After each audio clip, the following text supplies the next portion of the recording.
అస్మద్గురుభ్యో నమః. శ్రీమతే రామానుజాయ నమః.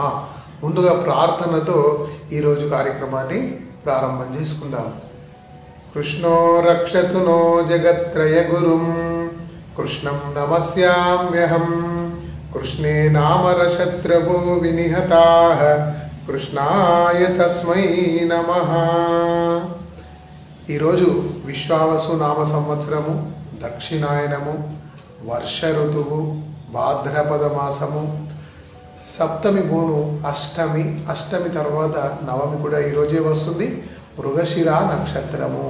శ్రీ వైష్ణవ సాంప్రదాయం ప్రకారము ఈరోజు కన్నన్ తిరునక్షత్రము లేదా శ్రీ జయంతి అని అంటారు. అంటే శ్రీకృష్ణ జన్మాష్టమిని ఈరోజు మనం నిర్వహించుకుంటున్నాము. ఈ శ్రీ వైష్ణవులందరూ కూడా ఈరోజే నిర్వహిస్తారు. ఎందుకు అంటే మనకు సింహమాసే స్థితే పక్షే రోహిణ్యాం అష్టమి తిథౌ చర్మార్థం ప్రదాతారం కృష్ణం వందే జగద్గురుం.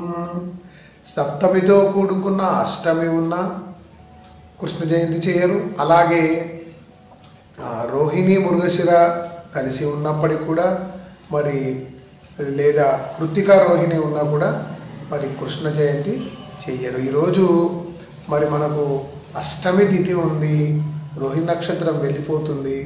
అయితే ఈరోజు శ్రీ వైష్ణవ సోదరులందరూ కూడా కన్నన్ తిరునక్షత్రము జరుపుకుంటారు. మనము శ్రీకృష్ణ భగవానుడు లేదా కృష్ణం వందే జగద్గురు అని అంటాము. అంటే ఈ జగత్తుకు గురువు శ్రీకృష్ణ పరమాత్మ.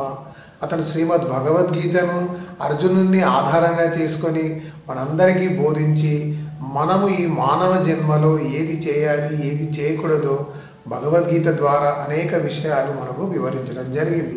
అలాంటి శ్రీకృష్ణుడిని మనం ఈరోజు పూజ చేద్దాము.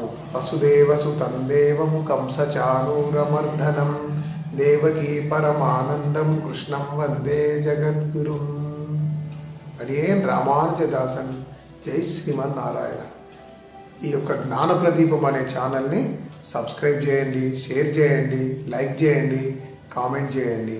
అడియేన్ రామానుజదాసన్. మీ వేణుగోపాల్.